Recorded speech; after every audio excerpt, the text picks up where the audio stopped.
गुरु प्यारी सात संगत जी प्यार से कहना धन निरंकार जी।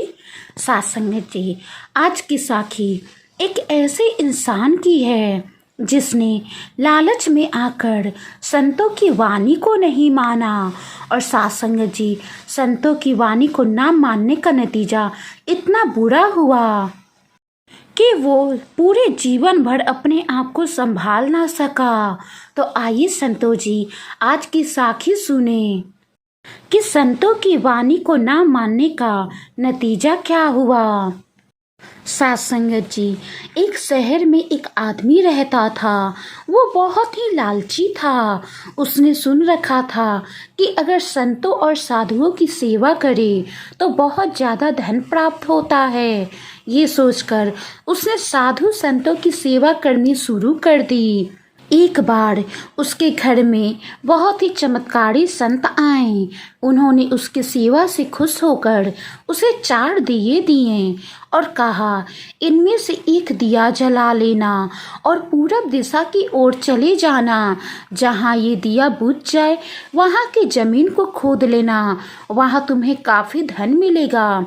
अगर फिर तुम्हें धन की आवश्यकता और पड़े तो दूसरा भी दिया जला लेना और पश्चिम दिशा की ओर चले जाना। जहाँ ये दिया बुझ जाए वहाँ की जमीन खोद लेना, तुम्हें वहाँ पर मनचाही माया मिलेगी। फिर भी मन में संतुष्टि ना हो तो तीसरा दिया भी जला लेना और दक्षिण दिशा की ओर चले जाना। और तीसरा दिया भी बुझने पर जब तुम वहाँ की जमीन खोदोगे तो तुम्हें बेअंत धन मिलेगा। तब तुम्हारे पास केवल एक ही दिया बच जाएगा और एक ही दिशा रह जाएगी। तुम्हें ये दिया ना ही जलाना है और ना ही उत्तर दिशा की ओर ले जाना है। ये कहकर संत चले गए। लालची आदमी उसी वक्त पहला दिया जलाकर पूरब दिशा की ओर चला गया। दूर जंगल में जाकर दिया बुझ गया। उस आदमी ने वो जगह को खोदा तो उसे पैसों से भरी एक गागड़ मिली। वो बहुत ही खुश हुआ। उसने सोचा कि इस गागड़ को फिलहाल यहीं रहने देता हूँ, फिर कभी और दिन लेके जाऊँगा। पहले मुझे जल्दी ही पश्चिम दिशा वाला धन प्राप्त कर लेना चाहिए। ये सोचकर उसने दूसरे दिन दूसरा दिया जलाया और पश्चिम दिशा की ओर चल पड़ा। दूर एक उजाड़ स्थान में जाकर दिया बुझ गया। वहां उस आदमी ने जब जमीन खोदी तो उसे सोने की मोहरों से भरा एक घड़ा मिला। उसने घड़े को भी यही सोचकर वहीं रहने दिया कि पहले दक्षिण दिशा में जाकर देख लेना चाहिए। जल्दी से जल्दी ज़्यादा से ज़्यादा धन प्राप्त करने के लिए वो बेचैन हो गया। अगले दिन वो दक्षिण दिशा की ओर चल पड़ा और तीसरे दिए को जलाकर वो आगे बढ़ता रहा। दिया एक मैदान में जाकर बुझ गया। उसने वहाँ की जमीन खोदी तो उसे हीरे मोतियों से भरी 2 पेटियां मिली। वो आदमी बहुत खुश था। वो आदमी सोचने लगा, अगर इन तीनों दिशाओं में इतना धन पड़ा है तो चौथी दिशा में इनसे भी ज़्यादा धन प्राप्त होगा। फिर उसके मन में ख्याल आया कि संत ने उसे चौथी दिशा की ओर जाने के लिए मना किया था। दूसरे ही पल उसके मन ने कहा, हो सकता है संत ने इसलिए मना किया हो कि उत्तर दिशा की दौलत संत अपने लिए रखना चाहते हों, इसलिए मुझे मना कर दिया। लेकिन मैं वो दौलत संत को प्राप्त नहीं करने दूंगा। मैं खुद चौथे दिया को जलाकर उत्तर दिशा की ओर जाऊंगा। मुझे जल्दी से जल्दी उस पर भी कब्जा कर लेना चाहिए। ज़्यादा से ज़्यादा धन प्राप्त करने की लालच ने उसे संतों के वचनों को दोबारा सोचने ही नहीं दिया। अगले दिन उसने चौथा दिया जलाया और जल्दी जल्दी उत्तर दिशा की ओर चल पड़ा। दूर आगे एक महल के पास जाकर दिया बुझ गया। महल का दरवाज़ा बंद था। उसने दरवाजे को धकेला तो दरवाज़ा खुल गया। वो बहुत ही खुश हुआ। उसने मन ही मन में सोचा कि ये महल उसके लिए ही है। अब वो तीनों दिशाओं की दौलत को यहीं ले आकर रखेगा और जीवन भर ऐश करेगा। वो आदमी महल के एक एक कमरे में गया। कोई भी कमरा हीरे मोतियों से खाली नहीं था। हर जगह हीरे मोती जवाहरात भरे हुए थे। बहुत से कमरे में सोने के कीमती से कीमती आभूषण भरे थे। इसी प्रकार अन्य कमरे भी बेअंत धन से भरे हुए थे।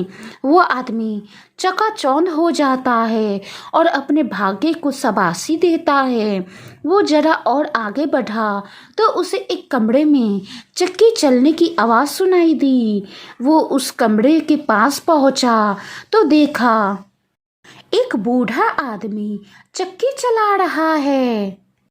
लालची आदमी ने बूढ़े आदमी से कहा कि तू यहाँ कैसे पहुँचा। बूढ़े आदमी ने कहा, ऐसा कर, ये जरा चक्की चला, मैं सांस ले लूँ, उसके बाद तुझे बताता हूँ। लालची आदमी ने चक्की चलानी शुरू कर दी। बूढ़ा आदमी चक्की से हट जाने पर ऊंची ऊंची हंसने लगा।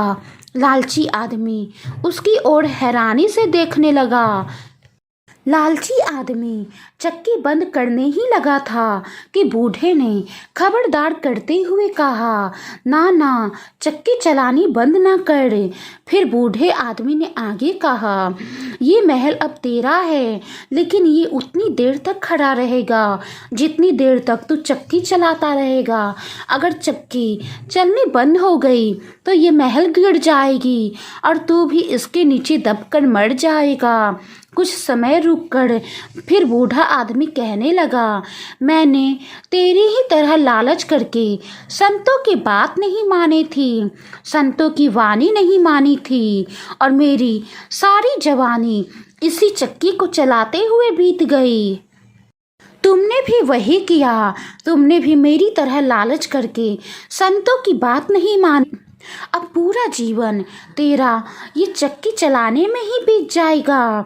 वो लालची आदमी बूढ़े की बात सुनकर रोने लगा।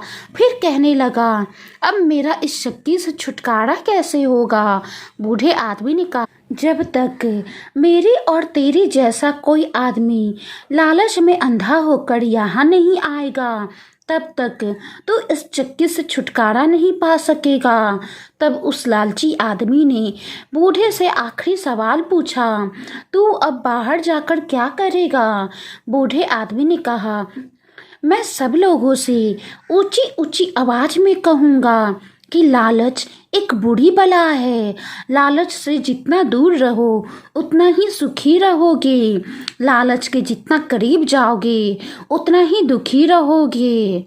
यहाँ तक कि जीवन भी खोना पड़ सकता है। बूढ़े आदमी की बातें सुनकर वो लालची आदमी और ज्यादा रोने लगा और चक्की चलाते चलाते पछतावे की आग में भी जलने लगा और जोर जोर से रो के कहने लगा, मैंने संतों की वाणी क्यों नहीं मानी। आज संतों की वाणी ना मानने का नतीजा ये हुआ कि मुझे पूरे जीवन चक्की चलाना पड़ेगा। मेरा पूरा जीवन बर्बाद हो गया। अगर मैं संतों की वाणी मान लेता तो उन 3 दिशाओं का धन प्राप्त करके मैं अपना जीवन पूरा सुखी सुखी बिताता, ऐसे बिताता। लेकिन संतों की वाणी नहीं माना मैंने, इसलिए मेरा पूरा जीवन अब मेरा बर्बाद हो गया।